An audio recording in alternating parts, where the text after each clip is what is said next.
ഇന്ന് നമ്മുടെ ഇടയിൽ ഒരു 40 വയസ്സാകുമ്പോൾ തന്നെ ഒരുപാട് പേർക്ക് സന്ധിവേദനയോ അല്ലെങ്കിൽ മറ്റ് പല പ്രശ്നങ്ങളോ ആയിട്ട് പേശികൾക്ക് വേദന, മസിൽ ക്രാംസ് തുടങ്ങിയ പ്രശ്നങ്ങളായിട്ട് ഡോക്ടറെ അടുത്ത് പോകാറുണ്ട്. മിക്ക ആൾക്കാരെ നോക്കിക്കഴിഞ്ഞാലും അവർക്ക് ബ്ലഡിൽ കാൽസ്യത്തിൻ്റെ അളവ് വളരെ കുറവായിട്ടാണ് കാണുക. കാൽസ്യം എന്ന് പറയുന്നത് നമ്മുടെ ശരീരത്തിൽ വളരെ അത്യാവശ്യം വേണ്ട ഒരു ധാതു തന്നെയാണ്. പല കാരണങ്ങൾ കൊണ്ടാണ് നമ്മുടെ ശരീരത്തിൽ വേണ്ടത്ര കാൽസ്യം കിട്ടാത്തത്. കാൽസ്യം കുറഞ്ഞു കഴിഞ്ഞാൽ എന്തൊക്കെ ലക്ഷണങ്ങളാണ് കാണാറ്, കാൽസ്യത്തിൻ്റെ ലെവൽ മെയിൻറ്റെയിൻ ചെയ്യാൻ നമുക്ക് ഭക്ഷണത്തിൽ എന്തൊക്കെ മാറ്റങ്ങൾ വരുത്താം എന്നൊക്കെ നമുക്ക് നോക്കാം. ഞാൻ ഡോക്ടർ പ്രിയ, QNB ഹെൽത്ത് കെയറിലെ ഹോമിയോപ്പതിക് ഫിസിഷ്യനാണ്. നമ്മുടെ രക്തത്തിൽ നോർമലി വേണ്ട കാൽസ്യത്തിൻ്റെ ലെവൽ എന്ന് പറഞ്ഞാൽ 1 ഡെസിലിറ്റർ രക്തം എടുക്കുകയാണെങ്കിൽ 8.5 മുതൽ ഒരു 10 മില്ലിഗ്രാമെങ്കിലും വേണം. അപ്പം നോർമലി നമ്മുടെ ബ്ലഡിൻ്റെ കാൽസ്യത്തിൻ്റെ ലെവൽ മെയിൻറ്റെയിൻ ചെയ്യാൻ വേണ്ടിയിട്ട് എപ്പോഴും നമ്മൾ കാൽസ്യം സ്റ്റോർ ചെയ്തിരിക്കുന്ന നമ്മുടെ പല്ലുകളിൽ നിന്നോ എല്ലുകളിൽ നിന്നൊക്കെ നമ്മുടെ ശരീരം വലിച്ചെടുത്ത് രക്തത്തിൽ അത് മെയിൻറ്റെയിൻ ചെയ്യാൻ നോക്കും. നമുക്കൊരു ദിവസം വേണ്ട കാൽസ്യത്തിൻ്റെ ലെവൽ എന്ന് പറഞ്ഞാൽ 1000 മില്ലിഗ്രാമാണ്. അപ്പോൾ കാൽസ്യം എന്ന് പറയുന്നത് ഏറ്റവും അധികം ഒരു 99% അത് എല്ലിൻ്റെയും പല്ലിൻ്റെയും ഒക്കെ ആരോഗ്യത്തിന് വേണ്ടിയാണ്. 1% മാത്രമാണ് അത് പേശികളുടെയും അതിൽ മറ്റ് പല പ്രവർത്തനങ്ങൾക്കും ഉപയോഗിക്കുന്നത്. പേശികൾ എന്ന് പറയുമ്പോൾ നമ്മുടെ ശരീരത്തിലെ ഓരോ അവയവങ്ങൾക്കും വേണ്ടി സപ്പോർട്ട് ചെയ്യുന്ന മസിൽസ് ഉണ്ട്. ഇപ്പം ഹൃദയത്തിൻ്റെ പേശികളുടെ ഒരു ആരോഗ്യം മൂലമാണ് നമ്മുടെ ഹാർട്ടിൻ്റെ പമ്പിങ് പ്രോപ്പറായിട്ട് നടക്കുന്നത്. ദഹനം പ്രോപ്പറായിട്ട് നടക്കണമെങ്കിൽ നമ്മുടെ ഡൈജസ്റ്റീവ് സിസ്റ്റം പ്രോപ്പർ അല്ലെ അവിടുത്തെ മസിൽസ് എല്ലാം പ്രോപ്പറായിട്ട് ഫങ്ഷൻ ചെയ്യണം. അപ്പോൾ ഈ പേശികളുടെ എല്ലാം പ്രവർത്തനത്തിന് വേണ്ടതും ഈ പറഞ്ഞ കാൽസ്യം തന്നെയാണ്. അപ്പോൾ കാൽസ്യം കുറയുമ്പോൾ നമുക്ക് പല പല ലക്ഷണങ്ങൾ കാണിക്കാറുണ്ട്. ഇപ്പോൾ നമുക്കറിയാം, നമ്മളെല്ലാവരും ഒരു കുഞ്ഞായിരിക്കുന്ന പ്രായത്തോടെ ഒരു 8 മുതൽ ഒരു 20 അല്ലെങ്കിൽ ഒരു 25 വയസ്സ് വരെയാണ് നമ്മുടെ എല്ലുകളും പല്ലുകളും ഒക്കെ ഒരു പൂർണ്ണ വളർച്ചയിലോട്ട് എത്തുന്നത്. ആ ഒരു ടൈമിൽ നമുക്ക് കുറച്ചുകൂടെ അധികം കാൽസ്യം വേണം. ഏകദേശം ഒരു 1300 മില്ലിഗ്രാമെങ്കിലും ഒരു ദിവസം നമുക്ക് വേണം. ഇനി സ്ത്രീകളുടെ പീരീഡ്സിൻ്റെ ഒരു സമയം ഒരുപാട് കാൽസ്യത്തിൻ്റെ യൂസേജ് അവിടെയും വരുന്നുണ്ട്. ആ ഒരു ടൈമിൽ ഏകദേശം ഒരു 1200 മില്ലിഗ്രാം കാൽസ്യമെങ്കിലും സ്ത്രീകൾക്ക് വേണം. ചുരുക്കി പറയുകയാണെങ്കിൽ ഒരു ദിവസം നമ്മുടെ ശരീരത്തിൽ എത്തേണ്ട കാൽസ്യത്തിൻ്റെ ലെവലാണ് 1000 മില്ലിഗ്രാം. അത് പല രീതിയിൽ നമ്മൾ കഴിക്കുന്ന പല ഭക്ഷണത്തിലൂടെയാണ് നമുക്ക് എത്തുന്നത്. പക്ഷേ ഇന്ന് ഒരുപാട് പേർക്ക് നമ്മൾ കാണുകയാണെങ്കിൽ സന്ധിവേദനയായിട്ടോ അല്ലെങ്കിൽ മറ്റ് പല ബുദ്ധിമുട്ടുകളായിട്ട് എത്തുമ്പോഴും നമ്മൾ ബ്ലഡ് കാൽസ്യം ലെവൽ നോക്കിക്കഴിഞ്ഞാൽ അതുപോലെ തന്നെ ബ്ലഡിൽ വൈറ്റമിൻ ഡിയുടെ ലെവൽ നോക്കിക്കഴിഞ്ഞാൽ വളരെ കുറവായിട്ടാണ് കാണുന്നത്. അപ്പോൾ നമ്മൾ ഈ മെഡിസിൻസ് ഒക്കെ കൊടുത്ത് അതിനെ ട്രീറ്റ് ചെയ്യുന്നതിലും ഏറ്റവും ആദ്യം വേണ്ടത് നമ്മുടെ കാൽസ്യം ലെവലൊന്ന് മെയിൻറ്റെയിൻ ചെയ്യാൻ എന്നുള്ളതാണ്. അപ്പോൾ നമുക്ക് എന്തൊക്കെ ലക്ഷണങ്ങളാണ് അല്ലെങ്കിൽ എന്തുകൊണ്ടാണ് ആദ്യം നമുക്ക് കാൽസ്യം കുറയുന്നതെന്ന് നോക്കാം. കാൽസ്യം കുറയാനുള്ള ഏറ്റവും ഒന്നാമത്തെ കാരണം എന്ന് പറഞ്ഞിട്ടുണ്ടെങ്കിൽ നമ്മുടെ ഭക്ഷണ രീതിയാണ്. നമ്മൾ അധികമായിട്ട് ഉപ്പ് ചേർന്ന ഭക്ഷണങ്ങളാണ് കഴിക്കുക. അതായത് കൂടുതലും നമ്മൾ ഹോട്ടൽ ഫുഡുകൾ അല്ലെങ്കിൽ ഒരുപാട് പ്രിസർവേറ്റീവ്സ് ഒക്കെ ആഡ് ചെയ്ത ഫുഡുകൾ. അപ്പം മിക്ക ഭക്ഷണത്തിലും ഭക്ഷണം കേടാവാതിരിക്കുന്ന ഒക്കെ ഭാഗമായിട്ട് ഒരുപാട് ഉപ്പ് ആഡ് ചെയ്യും. അപ്പോൾ ഈ സോഡിയത്തിൻ്റെ ലെവൽ കൂടുന്ന സമയത്ത് നമ്മൾ കാൽസ്യം അടങ്ങിയ ഭക്ഷണങ്ങൾ കഴിച്ചാൽ പോലും വേണ്ട രീതിയിൽ കാൽസ്യത്തിൻ്റെ അബ്സോർപ്ഷൻ നടക്കില്ല. ഇനി രണ്ടാമതായിട്ട് നമ്മുടെ തൈറോയ്ഡ് ഗ്രന്ഥിയുടെ സർജറിയോടൊപ്പം തന്നെ ചില ആൾക്കാർക്ക് പാരാതൈറോയ്ഡ് ഗ്രന്ഥികളുടെ എന്തെങ്കിലും ഡിസീസ് കണ്ടീഷൻ വരികയാണെങ്കിൽ അവിടെ ഉണ്ടാകുന്ന എന്തെങ്കിലും രോഗങ്ങൾ മൂലം ഈ പാരാതൈറോയ്ഡ് ഗ്ലാൻഡാണ് നമ്മുടെ കാൽസ്യം ഫോസ്ഫറസ് ലെവലൊക്കെ മെയിൻറ്റെയിൻ ചെയ്യുന്നത്. അപ്പോൾ അതുമൂലം നമുക്ക് അതിൻ്റെ ഒരു കുറവ് വരാം. ഏറ്റവും പ്രധാനപ്പെട്ട കാരണം അല്ലെങ്കിൽ ഒരു 100 പേരെ എടുക്കുകയാണെങ്കിൽ 98 പേർക്കും കാൽസ്യം കുറയാനുള്ള കാരണം എന്ന് നോക്കി കഴിഞ്ഞാൽ വൈറ്റമിൻ ഡി ലെവൽ കുറവായിരിക്കും. അപ്പോൾ നമ്മൾ എത്ര കാൽസ്യം അടങ്ങിയ ഭക്ഷണം കഴിച്ചാലും നമുക്ക് വൈറ്റമിൻ ഡി കുറവാണെങ്കിൽ കാൽസ്യം കൃത്യമായിട്ട് നമ്മുടെ ശരീരത്തിൽ ആഗീകരണം ചെയ്യത്തില്ല. അപ്പോൾ വൈറ്റമിൻ ഡി കുറയാനുള്ള കാരണം എന്ന് പറഞ്ഞാൽ ഒന്നുകിൽ നമ്മൾ കൂടുതലും വീട്ടിൽ ഒരു സെഡൻറ്ററി ലൈഫായിരിക്കും, നമ്മൾ പുറത്തോട്ടൊന്നും ഇറങ്ങുന്നില്ല, വെയിൽ കൊള്ളുന്നില്ല. നമുക്ക് എല്ലാവർക്കും അറിയാം വൈറ്റമിൻ ഡി എന്ന് പറഞ്ഞാൽ കൂടുതലും സൂര്യപ്രകാശത്തിൽ നിന്ന് നമുക്ക് കിട്ടുന്ന ഒരു വൈറ്റമിനാണ്. നമ്മുടെ ശരീരത്തിൽ അല്ലെങ്കിൽ നമ്മുടെ ത്വക്കിലേക്ക് സൂര്യപ്രകാശം വീഴുമ്പോൾ അതിൽ അൾട്രാവയലറ്റ് ഡി റേസിൽ നിന്നാണ് നമുക്ക് വൈറ്റമിൻ ഡി ഉണ്ടാക്കുന്നത്. അപ്പോൾ വൈറ്റമിൻ ഡി കുറയാൻ ഒരു കാരണം എന്ന് പറഞ്ഞെങ്കിൽ നമ്മൾ വെയിലൊന്നും കൊള്ളുന്നില്ല, അകത്ത് ഇരുന്ന് തന്നെയാണ് നമ്മുടെ ഫുൾ ഒരു സെഡൻറ്ററി ലൈഫ് ആയതുകൊണ്ട്. മറ്റൊരു കാരണം എന്ന് പറഞ്ഞിട്ടുണ്ടെങ്കിൽ ഈ വൈറ്റമിൻ ഡിയുടെ ഒരു ആക്റ്റീവ് ഫോമിലോട്ട് കൊണ്ടുവരാൻ കിഡ്നിയും അതുപോലെ ലിവറുമാണ് സഹായിക്കുന്നത്. ഇന്ന് നോക്കിക്കഴിഞ്ഞാൽ മിക്ക ആൾക്കാർക്ക് ഫാറ്റി ലിവർ ഉണ്ട്, പ്രമേഹ നിയന്ത്രണം ഇല്ലാതെ പോയി അതിൻ്റെ ഭാഗമായിട്ട് കിഡ്നി കംപ്ലയിൻസ് ഉണ്ട്. അപ്പോൾ അതുകൊണ്ട് തന്നെ വൈറ്റമിൻ ഡി ഒരു ആക്റ്റീവ് ഫോമിലോട്ട് വരുന്നില്ല. അങ്ങനെ നമുക്ക് കാൽസ്യം കുറയാൻ കാരണമാകും. അപ്പോൾ ഈ പറഞ്ഞ കാരണങ്ങൾ കൊണ്ട് ഒക്കെ നമുക്ക് കാൽസ്യം കുറയുന്നുണ്ട്. ഇനി ഇത് കൂടാതെ തന്നെ IBS പോലെയുള്ള രോഗങ്ങൾ. IBS എന്ന് പറഞ്ഞാൽ ഇറിറ്റബിൾ ബവൽ സിൻഡ്രോം. അതായത് നമുക്ക് പെട്ടെന്നുണ്ടാകുന്ന ടെൻഷൻ കൊണ്ടോ അല്ലെങ്കിൽ ഇവിടെ പുറത്തിറങ്ങാനോ ചില ഇമോഷണൽ സെൻസിറ്റീവ് ആയിട്ടുള്ള കണ്ടീഷൻസിൽ പെട്ടെന്ന് തന്നെ ടോയ്ലറ്റിൽ പോകാൻ തോന്നുക, അല്ലെങ്കിൽ നമ്മൾ ഭക്ഷണം കഴിച്ച ഉടനെ തന്നെ ഒരുപാട് തവണ മോശം പാസ് ചെയ്യാൻ തോന്നുക, ഇങ്ങനത്തെ പ്രശ്നങ്ങളാണ് നമ്മൾ IBS എന്ന് പറയാറ്. അപ്പോൾ ഇങ്ങനെയുള്ള കണ്ടീഷൻ അല്ലെങ്കിൽ സീലിയാക് ഡിസീസ്, അബ്സോർപ്ഷൻ കൃത്യമായി നടക്കാതെ പോകുന്ന സീലിയാക് ഡിസീസ്, ഈ വക കണ്ടീഷനിലും ഒക്കെ നമുക്ക് ആ ഒരു കാൽസ്യത്തിൻ്റെ ലെവൽ കുറയുന്നതായിട്ട് കാണാം. ഇനി ഇതുപോലെ തന്നെ ഈ ഒരു കാൽസ്യത്തിൻ്റെ കുറവ് കൂടുതലും ഈ സ്ത്രീകളിൽ കാണുന്നത് എപ്പോഴും പീരീഡ്സ് നിന്നതിന് ശേഷമാണ്. കാരണം പീരീഡ്സ് നിൽക്കുമ്പോൾ അവരുടെ ശരീരത്തിൽ ഈസ്ട്രജൻ ഹോർമോൺ കുറയുകയും അതിൻ്റെ ഭാഗമായിട്ട് കാൽസ്യത്തിൻ്റെ അബ്സോർപ്ഷൻ കുറയുന്നതായിട്ടും കാണാറുണ്ട്. അതുകൊണ്ടാണ് പൊതുവേ ഈ അമ്മമാർക്ക് കുറച്ച് ഏജ്ഡ് ആകുമ്പോഴത്തേക്കും പെട്ടെന്ന് ഒരു വീഴ്ചയിൽ തന്നെ എല്ല് പെട്ടെന്ന് പൊട്ടിപ്പോവുക, അല്ലെങ്കിൽ ചെറിയൊരു വീഴ്ചയാണ്. ഇപ്പോൾ ബാത്റൂമിലൊന്നും തെന്നി വീണാലും കൈൻ്റെ കുഴ പൊട്ടിപ്പോവുക, അല്ലെങ്കിൽ ഡിസ്കിന് കംപ്ലയിൻറ്റ് വരിക, ഇങ്ങനത്തെ പ്രശ്നങ്ങളൊക്കെ ഉണ്ടാവാൻ കാരണം എന്ന് പറഞ്ഞാൽ ഈ കാൽസ്യത്തിൻ്റെ ഒരു അഭാവം മൂലമാണ്. ഇത് കൂടാതെ തന്നെ പുകവലി അല്ലെങ്കിൽ മദ്യപാനം പോലെയുള്ള ശീലങ്ങൾ ഉണ്ടെങ്കിൽ നമുക്ക് വേണ്ട ന്യൂട്രിയൻസ് ഒന്നും നമ്മുടെ ശരീരത്തിൽ അബ്സോർബ് ചെയ്ത് കിട്ടത്തില്ല. അതിൻ്റെ ഭാഗമായിട്ട് നമുക്ക് കുറയാൻ ചാൻസ് ഉണ്ട്. അപ്പോൾ ഈ പറഞ്ഞ കാരണങ്ങൾ കൊണ്ടാണ് പ്രധാനമായിട്ടും കാൽസ്യം നമുക്ക് ശരീരത്തിൽ എത്താതെ പോകുന്നത്. ഇതോടൊപ്പം തന്നെ നമ്മൾ കഴിക്കുന്ന ഭക്ഷണം അത്ര ഹെൽത്തി അല്ല. നമ്മൾ ഒരുപാട് കാർബണേറ്റഡ് ഡ്രിങ്ക്സ് ആണ്, അല്ലെങ്കിൽ കഫീനോ അല്ലെങ്കിൽ കോള പോലെയുള്ള ഡ്രിങ്ക്സ് ഒക്കെ ഉപയോഗിക്കുന്നുണ്ടെങ്കിൽ ആ കാൽസ്യത്തിൻ്റെ അബ്സോർപ്ഷൻ കൃത്യമായി കിട്ടത്തില്ല. അപ്പോൾ ഇതൊക്കെ കൊണ്ട് നമുക്ക് ശരീരത്തിൽ കാൽസ്യത്തിൻ്റെ ലെവൽ കുറയുന്നുണ്ട്. അപ്പോൾ ഇങ്ങനെ കാൽസ്യത്തിൻ്റെ ലെവൽ കുറയുന്ന സമയത്ത് നമുക്ക് എന്തൊക്കെ മാറ്റങ്ങളാണ് വരുത്തുന്നത് നോക്കാം. കാൽസ്യത്തിൻ്റെ ലെവൽ എപ്പോഴും കുറഞ്ഞു കഴിഞ്ഞാൽ ഞാൻ പറഞ്ഞാൽ 99% എല്ലിനും പല്ലിനുമാണ്. ബാക്കി 1% മാത്രമേ മറ്റ് അവയവങ്ങൾക്ക് ഉപയോഗിക്കുന്നുള്ളൂ. പക്ഷേ കാൽസ്യത്തിൻ്റെ ലെവൽ എപ്പോഴും കുറഞ്ഞാലും ആദ്യം അനുഭവിക്കുന്ന അല്ലെങ്കിൽ ആദ്യം ബാധിക്കുന്നത് ഈ 1% പ്രവർത്തനങ്ങൾ നടക്കുന്ന പേശികളെയാണ്. അപ്പോൾ അതിൻ്റെ ഭാഗമായിട്ട് ആദ്യം ചിലപ്പോൾ ലക്ഷണങ്ങൾ കാണുക നമ്മുടെ പേശികൾക്ക് ഉണ്ടാകുന്ന മസിൽ ക്രാംസുകളോ അങ്ങനെയൊക്കെ ആയിരിക്കും. പക്ഷെ നമ്മളൊക്കെ അത് ഒരു സാധാരണ കണ്ടീഷനായിട്ടോ അല്ലെങ്കിൽ വലിയ ട്രീറ്റ്മെൻറ്റിലോട്ടൊന്നും പോവില്ല. അങ്ങനെ കാൽസ്യത്തിൻ്റെ ലെവൽ കുറഞ്ഞുകൊണ്ടിരിക്കും തോറും അത് നമ്മുടെ പല്ലുകളെയും ബാധിക്കും. അപ്പോഴായിരിക്കും ചിലപ്പോൾ നമ്മളൊരു മെഡിക്കൽ ട്രീറ്റ്മെൻറ്റിനോ അല്ലെങ്കിൽ ഒരു ഡോക്ടറുടെ കൺസൾട്ടേഷനോ പോവുക. അപ്പോൾ നമ്മൾ ചെന്ന് കഴിഞ്ഞാൽ നമുക്ക് ഒരു ഫൈനൽ ട്രീറ്റ്മെൻറ്റിൽ എടുക്കുക എന്ന് പറഞ്ഞാൽ വളരെ ബുദ്ധിമുട്ടാണ്. നമുക്ക് വേണ്ട രീതിയിൽ റിസൾട്ട് ഒന്നും കിട്ടാതെ വരും. അപ്പോൾ എപ്പോഴാണോ നമ്മുടെ ശരീരത്തിൽ ചെറിയ ചെറിയ മാറ്റങ്ങൾ വരികയാണെങ്കിൽ നിങ്ങൾ എത്രയും പെട്ടെന്ന് തന്നെ ഒരു ഡോക്ടറുടെ കൺസൾട്ടേഷൻ എടുക്കണം. അപ്പോൾ ഡോക്ടർ കറക്റ്റായിട്ട് ബ്ലഡ് ടെസ്റ്റുകൾ വഴിയോ അല്ലെങ്കിൽ മറ്റ് പല ഒബ്സർവേഷൻ വഴിയോ എന്താണ് കേസ് എന്ന് തിരിച്ചറിഞ്ഞ് ട്രീറ്റ് ചെയ്ത് കഴിഞ്ഞാൽ പെട്ടെന്ന് തന്നെ നമുക്കൊരു കംപ്ലീറ്റ് ക്യൂറിലോട്ട് പോവുകയും ചെയ്യും. ഇനി കാൽസ്യം കുറഞ്ഞു കഴിഞ്ഞാൽ എന്തൊക്കെ ലക്ഷണങ്ങളാണ് കാണിക്കുന്നത് നോക്കാം. ഏറ്റവും ആദ്യം നോക്കുകയാണെങ്കിൽ നമ്മൾ കുട്ടികളുടെ കേസ് എടുക്കുകയാണെങ്കിൽ കുട്ടികൾ പൊതുവേ പറയാറുണ്ട്, സ്കൂളിലൊക്കെ പോയി വൈകുന്നേരം വീട്ടിൽ തിരിച്ചെത്തി കഴിഞ്ഞാൽ കാൽമുട്ടിൻ്റെ മുകളിലായിട്ട് അവർക്ക് ഭയങ്കര കാല് വേദന, കാല് കഴപ്പ്. പഠിക്കാനൊക്കെ ഇരിക്കുമ്പോൾ നമ്മൾ കരുതും പഠിക്കാനുള്ള മടി കൊണ്ടാണ് അവർ പറയുന്നത്. ചിലപ്പോൾ അവർക്ക് കാൽസ്യം ലെവൽ കുറയുന്നത് കൊണ്ടോ അല്ലെങ്കിൽ കാൽസ്യത്തിൻ്റെ ഒരു കുറവ് മൂലമായിരിക്കും അവർക്ക് കാലിന് വേദന അല്ലെങ്കിൽ കാല് കഴപ്പ് പോലെയുള്ള ബുദ്ധിമുട്ടുകളൊക്കെ പറയുന്നത്. ഈ മുതിർന്നവരുടെ കേസ് എടുക്കുമ്പോൾ തന്നെ അവർക്കും ഈ പറഞ്ഞ രീതിയിൽ കാലിൻ്റെ മുട്ടിന് വേദന, കഴപ്പ് തുടങ്ങിയ പ്രശ്നങ്ങളുണ്ടാവും. ഈ മസിൽസിൻ്റെ ഒരു ക്രാംസ് വളരെ കൂടുതലായിട്ട് കാണാറുണ്ട്. ഇപ്പോൾ രാത്രി കിടക്കുന്ന സമയത്ത് കിടക്കുന്നവരവർക്ക് കുഴപ്പമുണ്ടാവില്ല, ഒരു ഉറക്കത്തിനൊരു പകുതി എത്തുമ്പോഴായിരിക്കും പെട്ടെന്ന് മസിലിൽ ഒരു കോച്ചിപ്പിടുത്തുണ്ടാവുക. അപ്പോൾ അവർ കാറിക്കൊണ്ടായിരിക്കും ചിലപ്പോൾ ആ ഒരു ക്രാംസിൻ്റെ വേദന അത്ര കഠിനമായതുകൊണ്ട് തന്നെ അവർ കരച്ചിലൂടെ ആയിരിക്കും ചിലപ്പോൾ എണീക്കുക. അപ്പോൾ എണീറ്റ് അടുത്തിരിക്കുന്ന ഒരാൾ വന്ന് മസാജ് ചെയ്ത് കൊടുത്താൽ മാത്രമേ അവർക്ക് കാൽ അനക്കാൻ പോലും പറ്റുള്ളൂ. അത്ര രീതിയിൽ ഉണ്ടാകുന്ന മസിൽ ക്രാംസ് ഉണ്ടാവാറുണ്ട്. ഉറക്കം ഡിസ്റ്റർബ്ഡ് ആയിരിക്കും. ചില ആൾക്കാരിൽ എന്ന് പറഞ്ഞാൽ ഉറക്കം കുറവായിട്ട് പറയാറുണ്ട്. ചില ആൾക്കാർ എന്ന് പറഞ്ഞാൽ കിടന്നാൽ ഉറക്കം കിട്ടില്ല, അല്ലെങ്കിൽ ഒന്ന് ഉറങ്ങി എണീറ്റാൽ പിന്നെ ഉറക്കം കിട്ടില്ല എന്ന് പറയുന്ന മിക്ക ആൾക്കാർക്കും കാൽസ്യം ലെവൽ കുറവായിരിക്കും. അതുപോലെ തന്നെ മുടി കൊഴിച്ചിൽ, ആ ഒരു കേസിൽ ഇപ്പം മിക്ക ആൾക്കാരും കംപ്ലയിൻറ്റ് ചെയ്യുന്നതാണ് മുടി കൊഴിച്ചിൽ. ഒരുപാട് കാണുന്ന മുടി കൊഴിച്ചിലിൻ്റെ ഒരു പ്രധാന കാരണം എന്ന് പറഞ്ഞാൽ കാൽസ്യം ലെവൽ കുറവാണ്. അപ്പോൾ നമ്മൾ മുടി കൊഴിച്ചിലിനൊക്കെ ഒരുപാട് എക്സ്റ്റേണലി പല ഓയിലോ അല്ലെങ്കിൽ പല ക്രീമൊക്കെ മാറി മാറി ഉപയോഗിക്കുന്നുണ്ടെങ്കിൽ കംപ്ലീറ്റ് റിസൾട്ട് കിട്ടാത്തതിന് ഒരു കാരണം ഇതാണ്.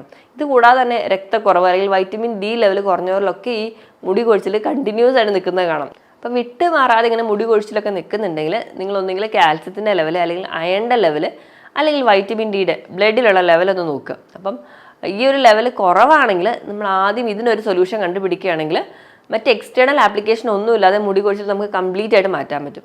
ഇതോടൊപ്പം തന്നെ അവർക്ക് ഭയങ്കര കാലുവേദന അല്ലെങ്കിൽ കാലിൻ്റെ മസിലുകൾക്ക് വേദന, ചെറിയ ഒരു മൂവ്മെൻറ്റ് പോലും അവർക്ക് ഭയങ്കര പെയിൻഫുൾ ആയിട്ട് പറയാം. എപ്പോഴും ഭയങ്കര ക്ഷീണമാണ്, ജോലിയൊന്നും ചെയ്യാൻ ഒരു താല്പര്യമില്ല, ഒരു ഉന്മേഷക്കുറവ് പേഷ്യൻസ് പറയും. അതുപോലെ തന്നെ അവരുടെ പല്ലുകൾ പെട്ടെന്ന് അടർന്നു പോരുക അല്ലെങ്കിൽ പല്ലുകൾക്ക് കേടുണ്ടാവുക, പല്ലുകൾ പൊട്ടിപ്പോവുക, ഈ ഒരു കണ്ടീഷൻസ് കൂടെ കാണാറുണ്ട്. അതിനോടൊപ്പം തന്നെ അവർ പറയുന്നത് നഖം പെട്ടെന്ന് ഒരു ഡ്രൈ ആയിട്ട് അത് പെട്ടെന്ന് പൊട്ടിപ്പോവുക അല്ലെങ്കിൽ ഒടിഞ്ഞു പോകുന്ന പോലെയുള്ള കാര്യങ്ങൾ കാണിക്കാറുണ്ട്. സ്കിന്നിൻ്റെ കേസ് എടുക്കുകയാണെങ്കിൽ സ്കിന്ന് ഭയങ്കര ഡ്രൈ സ്കിന്നാവും, സോറിയാസിസ്, എക്സിമ പോലെയുള്ള കണ്ടീഷൻസ് ആയിട്ട് നിൽക്കുന്നതാണ്. നമ്മുടെ ഇമ്മ്യൂണിറ്റിയിൽ തന്നെ ഒരു പരിധി വരെ വൈറ്റമിൻ ഡിയും കാൽസ്യം ഒക്കെ സപ്പോർട്ട് ചെയ്യുന്നുണ്ട്. അതുകൊണ്ട് തന്നെ ഇപ്പോഴും വിട്ടുമാറാതെ നിൽക്കുന്ന ഇൻഫെക്ഷൻസ് ഒക്കെ ഉണ്ടാവുന്നത് ഒക്കെ നമ്മൾ നോക്കുകയാണെങ്കിലും ഒരു പരിധി വരെ കാൽസ്യത്തിൻ്റെ ലെവലും അവർക്ക് വളരെ കുറവായിരിക്കും. അപ്പോൾ ഈ പറഞ്ഞ ലക്ഷണങ്ങളൊക്കെയാണ് കൂടുതലും കാൽസ്യം കുറയുമ്പോൾ നമ്മുടെ ശരീരത്തിൽ കാണാറുള്ളത്. അപ്പോൾ നമുക്ക് നല്ല പോലെ ക്ഷീണമാണ് അല്ലെങ്കിൽ ഈ മുടി കൊഴിച്ചിലൊക്കെ ഉണ്ടെങ്കിൽ നമ്മളൊരു ഡോക്ടറെ കാണിക്കുകയാണ് ഏറ്റവും ആദ്യം തന്നെ വേണ്ടത്. അപ്പോൾ നമുക്ക് ബ്ലഡ് കാൽസ്യം ലെവൽ നോക്കും.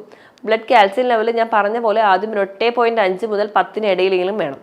ഈ പറഞ്ഞ ലക്ഷണത്തിനോടൊപ്പം തന്നെ നമുക്ക് ഈ കാൽസ്യം കുറഞ്ഞ ആൾക്കാരിൽ ചില മൂഡ് സ്വിങ്സ് കാണിക്കാറുണ്ട്. അവർക്ക് ഭയങ്കര വിഷാദം അല്ലെങ്കിൽ ഒരു ഡിപ്രഷൻ കണ്ടീഷൻ കാണിക്കാറുണ്ട്. അതുപോലെ തന്നെ ചില സമയത്ത് ഭയങ്കര ഹാപ്പി ആയിരിക്കും, ഉടൻ തന്നെ ഭയങ്കര ദേഷ്യം, സങ്കടം പോലെയുള്ള മൂഡ് സ്വിങ്സ് കൂടുതലായിട്ട് കാണിക്കാറുണ്ട്. ഈ ദേഷ്യമൊക്കെ കൂടുതലായിട്ട് കാണുന്നത് പല ആൾക്കാരിലും കാൽസ്യം ലെവൽ കുറവായിരിക്കും. ഇനി നമ്മൾ കാൽസ്യത്തിൻ്റെ ലെവൽ വളരെ കുറഞ്ഞു പോകുന്ന സമയത്ത് അപസ്മാരം പോലെയുള്ള കണ്ടീഷൻസ് ഉണ്ടാവാനുള്ള ചാൻസും വളരെ കൂടുതലാണ്. ഓസ്റ്റിയോപോറോസിസ് അല്ലെങ്കിൽ എല്ലുകൾ പെട്ടെന്ന് പൊടിഞ്ഞു പോകുന്ന കണ്ടീഷൻസ് ഒക്കെ കൂടുതലായിട്ട് കാണുന്നവരും ഈ കാൽസ്യത്തിൻ്റെ ലെവൽ കുറവായിരിക്കും. അപ്പോൾ ബാത്റൂമിലൊക്കെ തെന്നി വീഴുകയാണെങ്കിലോ അല്ലെങ്കിൽ ഡിസ്കിന് കൂടുതൽ കംപ്ലയിൻ്റ് ഒക്കെ ഉള്ള ആൾക്കാർ നമ്മൾ ആ ഒരു നടുവേദനയ്ക്ക് കുറേ ഓയിലോ അല്ലെങ്കിൽ മസാജോ ചെയ്യുന്നതിന് പകരം കാൽസ്യം ലെവൽ നോക്കേണ്ട അത്യാവശ്യമാണ്. അപ്പോൾ നമ്മൾ ഇങ്ങനത്തെ എന്തെങ്കിലും ബുദ്ധിമുട്ടുണ്ടെങ്കിൽ നമ്മൾ സ്വയം ചികിത്സിക്കാതെ ഒരു ഡോക്ടറുടെ കൺസൾട്ടേഷൻ എടുക്കുക. കൃത്യമായിട്ട് ബ്ലഡ് ചെക്കപ്പിലൂടെ നമ്മൾ ആദ്യം തന്നെ വിടുക. അപ്പോൾ നമുക്ക് നോക്കുമ്പോൾ കാൽസ്യം ലെവൽ കുറവാണെങ്കിൽ നമ്മൾ അത് മെയിൻറ്റെയിൻ ചെയ്യാൻ വേണ്ടി എന്തെങ്കിലും ഫുഡുകൾ പറഞ്ഞു കൊടുക്കുക. അതിനോടൊപ്പം തന്നെ ഇപ്പോൾ അത് വളരെ കുറവാണെങ്കിൽ സപ്ലിമെൻറ്റ്സ് എടുക്കുക. ഞാൻ ആദ്യം പറഞ്ഞതുപോലെ 8.5 മുതൽ 10 ഇടയിലാണ് ബ്ലഡിൽ കാൽസ്യത്തിൻ്റെ ലെവൽ വേണ്ടത്. അപ്പോൾ ആ ഒരു ലെവൽ മെയിൻറ്റെയിൻ ചെയ്യാൻ വേണ്ടിയിട്ട് നമ്മളെ ഭക്ഷണം നിയന്ത്രിക്കുകയാണ് ഏറ്റവും ആദ്യം വേണ്ടത്.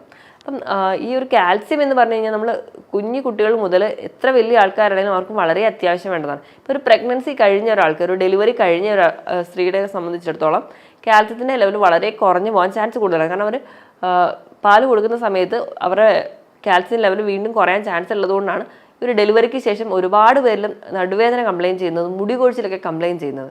അപ്പം അങ്ങനെയുള്ള കേസിലൊക്കെ അവർ കാൽസ്യത്തിൻ്റെ സപ്ലിമെൻറ്റ്സ് ആണ് ഏറ്റവും ആദ്യം എടുക്കേണ്ടത്. അതിനോടൊപ്പം തന്നെ ഫുഡിൽ കുറേ മാറ്റങ്ങൾ വരുത്തുകയും വേണം. അപ്പോൾ ഒരു ഫുഡിൽ വരുത്തേണ്ട മാറ്റങ്ങൾ എന്തൊക്കെയാണെന്ന് നമുക്ക് നോക്കാം. അപ്പോൾ നമ്മൾ കാൽസ്യം എന്ന് പറയുമ്പോൾ ഏറ്റവും ആദ്യം പറയാം, ഒരു ദിവസം ഒരു ഗ്ലാസ് പാലും ഒരു മുട്ടയും കഴിച്ചാൽ മതി, പിന്നെ കാൽസ്യം എല്ലാം ആയല്ലോ എന്നാണ് നമ്മുടെ എല്ലാവരും ഒരു ധാരണ. പക്ഷെ നമ്മൾ നോക്കുകയാണെങ്കിൽ നമുക്ക് ഒരു ദിവസം വേണ്ട കാൽസ്യത്തിൻ്റെ ലെവൽ എന്ന് പറഞ്ഞിട്ടുണ്ടെങ്കിൽ 1000 മില്ലിഗ്രാമാണ്.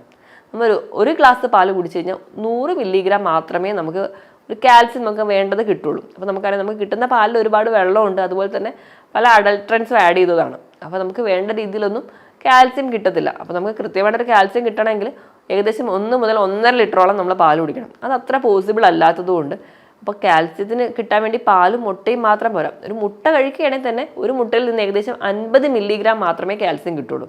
അപ്പം ഇതിനോടൊപ്പം തന്നെ നമ്മൾ ഉൾപ്പെടുത്തേണ്ട മറ്റ് ഭക്ഷണങ്ങൾ എന്തൊക്കെയാണെന്ന് നോക്കാം. ഏറ്റവും ആദ്യമായിട്ട് പറയുകയാണെങ്കിൽ ഇലക്കറികളാണ്. ഇപ്പോൾ ഇലക്കറികളുടെ കേസ് എടുക്കുകയാണെങ്കിൽ ഏറ്റവും കൂടുതൽ കാൽസ്യം അടങ്ങിയിട്ടുള്ളതാണ് അഗസ്ത്യ ചീര, അല്ലെങ്കിൽ അഗസ്ത്യ ചീരയുടെ ഇലയിലൊക്കെയാണ് ധാരാളം കാൽസ്യം അടങ്ങിയിരിക്കുന്നത്. അപ്പോൾ നമ്മളൊരു 100 മില്ലിഗ്രാം എടുക്കുകയാണെങ്കിൽ അതിൽ ഏകദേശം 1130 മില്ലിഗ്രാമോളം കാൽസ്യം കിട്ടുന്നുണ്ട്.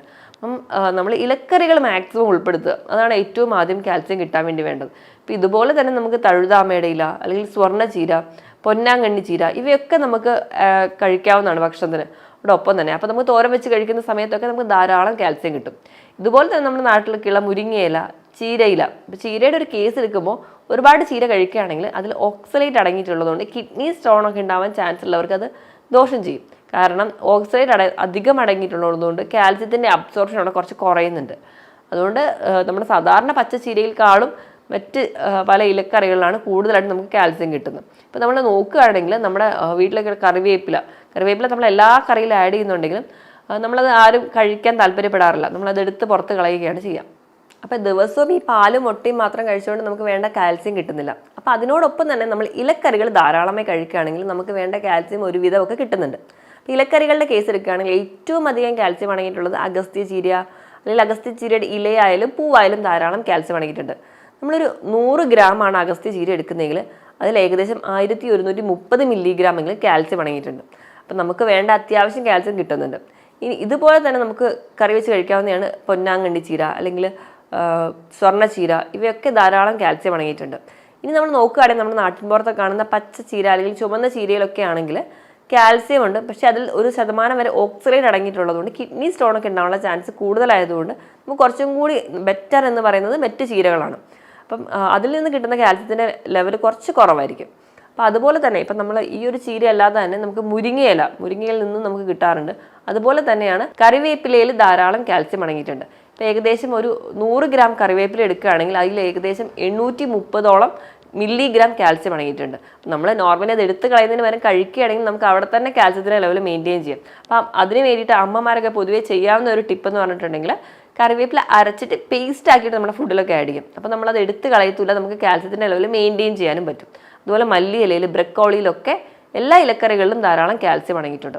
ഇലക്കറികൾ കഴിഞ്ഞിട്ടുണ്ടെങ്കിൽ നമുക്കിനി മറ്റ് ധാന്യങ്ങളുടെ കേസ് എടുക്കുകയാണെങ്കിൽ ഏറ്റവും ആദ്യം പറയേണ്ട ഒന്നാണ് റാഗി അല്ലെങ്കിൽ മുത്താറി. നമ്മൾ 6 മാസമായിട്ട് എപ്പോഴാണ് ഒരു ഫുഡ് സ്റ്റാർട്ട് ചെയ്യുന്നത് അപ്പോൾ ഏറ്റവും ആദ്യം നമ്മൾ കൊടുക്കുന്നതാണ് റാഗിയുടെ കുറുക്ക് ഉണ്ടാക്കിയിട്ട് കുഞ്ഞുങ്ങൾക്ക് കൊടുക്കും.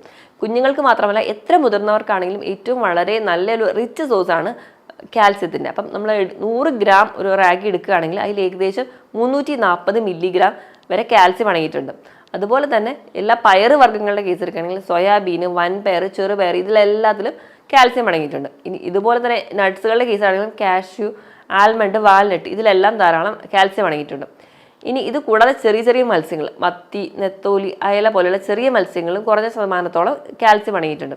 ഇത്രയൊക്കെയാണ് പ്രധാനമായിട്ടും നമ്മൾ കാൽസ്യം അടങ്ങിയ ഭക്ഷണങ്ങളായിട്ട് പറയാറ്. ഇനി നമ്മൾ ഫ്രൂട്ട്സിൻ്റെ കേസ് എടുക്കുകയാണെങ്കിൽ ഏറ്റവും കൂടുതലായി ഏകദേശം ഒരു 39 മില്ലിഗ്രാം എങ്കിലും കാൽസ്യം അടങ്ങിയിട്ടുണ്ട് ഒരു 100 ഗ്രാം മൾബറി എടുക്കുകയാണെങ്കിൽ. മൾബറിയാണ് ഫ്രൂട്ട്സിൻ്റെ കേസിൽ ഏറ്റവും റിച്ച് സോഴ്സ് ആയിട്ട് പറയുന്നത്. ഇനി ഇത് കൂടാതെ തന്നെ ഫ്രൂട്ട്സിൽ പറയുകയാണെങ്കിൽ പേരയ്ക്കയിൽ ഏകദേശം 18 മില്ലിഗ്രാം എങ്കിലും ഉണ്ടാവാറുണ്ട് ഒരു 100 ഗ്രാം പേരയ്ക്ക എടുക്കുകയാണെങ്കിൽ. അതുപോലെ പപ്പായയിൽ ഏകദേശം ഒരു 12 മില്ലിഗ്രാം കാൽസ്യം അടങ്ങിയിട്ടുണ്ടാകും ഒരു 100 ഗ്രാം എടുക്കുകയാണെങ്കിൽ. അതുപോലെ പാഷൻ ഫ്രൂട്ടിൽ ഇതിലൊക്കെ ധാരാളം അടങ്ങിയിട്ടുണ്ട്. പൈനാപ്പിൾ ഇതുപോലെ തന്നെയാണ് ഓറഞ്ചിൽ വൈറ്റമിൻ സിയും വൈറ്റമിൻ ഡിനോടൊപ്പം തന്നെ കാൽസ്യവും അടങ്ങിയിട്ടുണ്ട്. അപ്പോൾ ഈ വക ഫ്രൂട്ട്സുകൾ നിങ്ങൾ കഴിക്കുകയാണെങ്കിലും ഒരു പരിധി വരെ നിങ്ങൾക്ക് കാൽസ്യം ഡെഫിഷ്യൻസി ഒക്കെ കുറയ്ക്കാൻ പറ്റും. ഇനി നമ്മൾ ഈ കാൽസ്യം അടങ്ങിയ ഭക്ഷണങ്ങൾ കഴിക്കുമ്പോൾ അതിനോടൊപ്പം തന്നെ അതിൻ്റെ കാൽസ്യത്തിൻ്റെ അബ്സോർപ്ഷൻ കൂട്ടാൻ വേണ്ടിയിട്ട് നിങ്ങൾ ഫോസ്ഫറസും മാഗ്നീഷ്യം അടങ്ങിയ ഭക്ഷണങ്ങൾ കഴിക്കണം. അതിന് വേണ്ടിയിട്ട് നിങ്ങൾക്ക് ഏത്തപ്പഴം അല്ലെങ്കിൽ മറ്റ് അവോക്കാഡോ പോലെയുള്ള ഫ്രൂട്ട്സ് ഒക്കെ ഉൾപ്പെടുത്തി കഴിക്കുകയാണെങ്കിൽ ഒരു പരിധി വരെ നമുക്ക് കാൽസ്യത്തിൻ്റെ അബ്സോർപ്ഷനും കൃത്യമായിട്ട് നടക്കും. നമുക്ക് വേണ്ട രീതിയിൽ ഒരു കാൽസ്യത്തിൻ്റെ ലെവൽ മെയിൻറ്റെയിൻ ചെയ്യാനും പറ്റും. അപ്പോൾ എപ്പോഴും നമ്മുടെ രക്തത്തിൽ കാൽസ്യത്തിൻ്റെ ലെവൽ മെയിൻറ്റെയിൻ ചെയ്താൽ മാത്രമേ ഞാൻ ഈ പറഞ്ഞ ലക്ഷണങ്ങളൊക്കെ നമുക്ക് ഒഴിവാക്കാൻ പറ്റുള്ളൂ. ഇനി നമ്മൾ കൃത്യമായി കാൽസ്യം അടങ്ങിയ ഭക്ഷണങ്ങൾ കഴിക്കുക, അതിനോടൊപ്പം തന്നെ നല്ല രീതിയിൽ വെയിൽ കൊള്ളുക. ഏകദേശം ഒരു 10 മിനിറ്റെങ്കിലും ഒരു ദിവസം ഒരു 10 മണിക്കും 3 മണിക്കും ഇടയിലുള്ള വെയിൽ കൊള്ളുകയാണെങ്കിൽ ഒരു പരിധി വരെ നമുക്ക് വൈറ്റമിൻ ഡിയുടെ ഡെഫിഷ്യൻസി കുറയ്ക്കാം. അതുവഴി നമുക്ക് ആ ഒരു കാൽസ്യത്തിൻ്റെ അബ്സോർപ്ഷൻ കൃത്യമായിട്ട് നടക്കാനും സഹായിക്കും. ഇതോടൊപ്പം തന്നെ ധാരാളം വെള്ളം കുടിക്കുക. ഒരു 1/2 മുതൽ 3/4 മണിക്കൂറെങ്കിലും ദിവസം വ്യായാമം കൂടി ചെയ്യുകയാണെങ്കിൽ നമ്മുടെ കറക്റ്റായിട്ട് എല്ലാ മെറ്റബോളിസം കറക്റ്റായിട്ട് നടക്കും. കറക്റ്റായിട്ട് ഒരു ബ്ലഡ് സപ്ലൈ ഉണ്ടാവും. നമ്മുടെ മസിൽസൊക്കെ കറക്റ്റായിട്ട് പ്രവർത്തിക്കുകയും ചെയ്യും. അപ്പോൾ നമുക്ക് ഈ മസിൽ ക്രാംസോ അല്ലെങ്കിൽ മറ്റ് പല ബുദ്ധിമുട്ടുകളോ സന്ധിവേദനകളൊന്നും ജീവിതത്തിൽ ഒരിക്കലും വരാതെ കംപ്ലീറ്റ് ആയിട്ട് മാറാനും പറ്റും. ഞാൻ ഈ പറഞ്ഞ കാര്യത്തിൽ എന്തെങ്കിലും ഡൗട്ട് ഉണ്ടെങ്കിൽ താഴെ കാണുന്ന നമ്പറിൽ കോൺടാക്ട് ചെയ്യുക. മറ്റൊരു ഹെൽത്ത് ടോപ്പിക്കുമായിട്ട് വീണ്ടും കാണുന്നത് വരെ നന്ദി.